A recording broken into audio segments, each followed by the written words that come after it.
This video is sponsored by genreviews.online. This is one of the review portal site. Hey guys, welcome to our channel. இன்றைக்கி நம்ம code மூவியோட ஒரு குட்டி story பார்க்க போகிறோம். இதில் ஸ்னேகா, த்ரிஷா, பிரசாந்த், பிரபுதேவா நிறைய பேர் நடிச்சிருக்காங்க. ஃபஸ்ட்டு எடுத்தோன்னே ட்ரெயின் சீன் தான். ட்ரெயின்லேருந்து ஹெலிகாப்டர்லேருந்து நம்ம தளபதியை கூப்பிட்டு வருவாங்க. ஆனால் ஒரு டிஃப்ரெண்ட்டாக விஜயகாந்தோட கெட்டப்பில் வந்துருப்பாப்புல.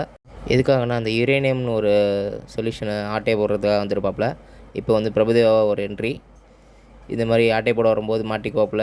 அங்கே ஒரு சில சண்டையில் ட்ரெயின் வெடிக்க, இவர் அப்படி பறக்க, அப்புறம் அப்படி ஜாலியாக சாங்கை முடிச்சுட்டு சண்டையில் ஜெயிச்ச குச்சியில் குடிச்சிட்டு வந்து வீட்டில் ஸ்னேகா கிட்ட மாட்டிக்கிறது, குடிச்சிட்டு வந்து வீட்டில் மாட்ட, அவங்க ஸ்னேகா முழிக்க, இவர் மடுப்ப.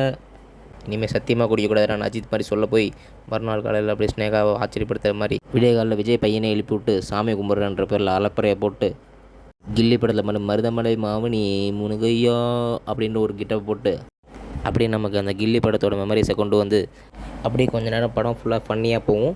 அதுக்கப்புறம் ஸ்னேகாவுக்கு விஜய் மேலே ஒரு டவுட் வரும், வேறு ஏதோ அஃபேர் வச்சுருக்காப்புல அப்படின்ற மாதிரி டவுட் வரும். அது சும்மா கேட்க போய் அது ஒரு ஃபன்னியாக சொல்ல போய் ஷார்ட்ஸில் இருக்கிறத வந்து வெளில சொல்ல போய் ஷார்ட்ஸில் இருக்கிறத நம்பாமல் இவங்க வந்து சரி நம்ம ஹனிமூன் தான் போகிறோன்னு தலைவர் அப்படி மழுப்பி ஹனிமூன் கூப்பிட்டு போகிற மாதிரி கூப்பிட்டு போய் அங்கே ஜாலியாக ஃபேமிலியோட என்ஜாய் பண்ணும்போது அந்த நேரத்தில் தான் ஒரு சின்ன ஒரு ட்விஸ்ட் வரும். ஜாலியாக என்ஜாய் பண்ணிகிட்டு இருப்பாப்புல கில்மா பண்ணிக்கிட்டு. அப்புறம் கொஞ்சம் நேரத்தில் வந்து ஒரு ஆக்ஷன் சீக்வன்ஸ் ஆகும்.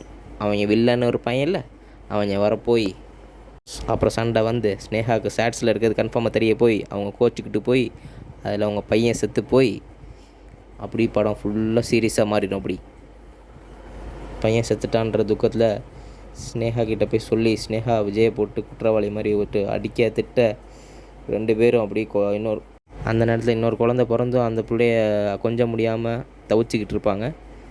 அப்புறம் அப்படி குழந்த பெரிய பிள்ளையாகி அந்த சின்ன பையனை சாவடிச்சதுனால ஸ்னேகா இவங்க கூட பேசாமல் இருந்து இவங்களே தண்டனை வச்சுக்கிட்டு அவங்க வேறு வீட்டில் இவங்க வேறு வீட்டில் இருந்துக்கிட்டு அப்புறம் கொஞ்ச நாள் தலைவர் ஷார்ட்ஸ் எல்லாம் விட்டுட்டு ஏர்போர்ட்டில் செக்கர் வேலையை பார்த்துட்டு இருப்பாப்புல.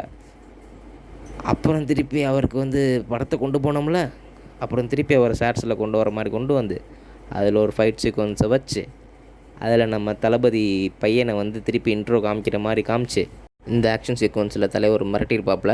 இதில் தான் ரெண்டு விஜய்க்கும் சண்டை வந்து போய் யாரா அது எங்கேயோ பார்த்த மாதிரி இருக்கேன்னு மாஸ்க் கழட்ட போய் அவங்க பையன்ற மாதிரி தெரிய வந்து இவங்கடா இங்கே இருந்தால் நம்ம பையன் செத்துட்டான்னு நினச்சோமே அப்படின்னு விஜய் நடக்க போய் அவன் டப்புன்னு போனதுக்கப்புறம் இவன் வந்து யோசிப்பான் விஜய், நம்ம பையன் மாதிரியே இருக்கானே, நம்ம பையன் உயிரோடு இருந்திருந்தால் அதே மாதிரி தான் இருந்திருப்பான் அப்படின்னு நினைக்க போய் அதுக்கப்புறம் அது உண்மையாகி அதுதான் அவங்க பையன் தெரிய வந்து பையனை அங்கேருந்து கூட்டிகிட்டு வரதுக்காக ஒரு சின்ன ஆக்ஷன் சீக்வன்ஸ் கொண்டு வந்து திருப்பி ஸ்னேகா கிட்டே வந்து ஒப்படைச்சி அவங்க அழுது எல்லோரும் ஒன்றா சேர்ந்து ஜாலியாக இருக்கும்போது திருப்பி ஒரு ஆக்ஷன் சீக்வன்ஸ்.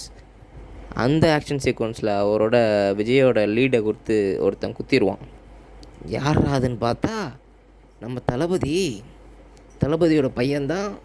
திருப்பி ஆக்ஷன் சீக்வன்ஸில் கொண்டு வந்து அவனை வில்லனை காமிச்சு அதுக்கப்புறம் என்னடா இதுன்னு ஒன்றுமே புரியாமல் இருக்கும்போது தளபதி விஜயோட பையன் வந்து வெளியில் வில்லனாக எடுத்துக்கிட்டு உள்ளே வந்து நல்லவமாக நடிச்சுக்கிட்டு இருக்கும்போது தான் தெரியும். அப்போ தான் தெரியும் ஸ்டார்டிங்கில் ட்ரெயின் சீக்வன்ஸில் ஒரு கெட்டவன் செத்து போயிருப்பான். அவங்க ஃபேமிலி செத்து போனதுனால இந்த விஜய் பையன் அவன் ஆட்டையை போட்டு விஜய் பையன்கிட்டே அவன் அவங்க அப்பாவை பற்றி தப்பாக பேசி அவனுக்கு எதிராக அந்த கெட்டவன் இவனை விஜயை தூண்டி விட்டு அவன் அப்பனை இவனே போடுறதுக்காக கேங்ஸ்டர் மாதிரி பழிவாங்கிறதுக்கு பழகி விட்டு கடைசியில் அவங்க அப்பனையே வினையாக்கி விட்டு சண்டையை போட வச்சு கிளைமேக்ஸில் தலைவன் வந்து அவங்க பையனையே கொல்கிற நிலமை வந்து கொன்னதுக்கப்புறம் தான் தெரியுது கொன்னுட்டு அப்பாடான்னு இருக்கான் தலைவர். அதுக்கப்புறம் என்ன ஆச்சுன்னா நீங்களே அதை பாருங்கள். அப்பாடான்னு கொண்டிருக்காப்புல பொண்ணும் அப்பாடா அப்படின்ற மாதிரி நினைக்கும்போது திரும்பி ஒரு ட்விஸ்ட்டு, என்னடா எத்தனை பேர் இருக்காங்க அப்படின்னு பார்த்தா இந்த ஜாக்கெட் தான் ஒரிஜினல் விஜய் பையன், மற்றதெல்லாம் குளோனாக கொண்டு வந்து பையனை கொல்ல வச்சு அகைன் திருப்பி ஒரு குளோனை உருவாக்கி அப்படி படத்தை கண்டினியூ பண்ணிப்பாப்புல.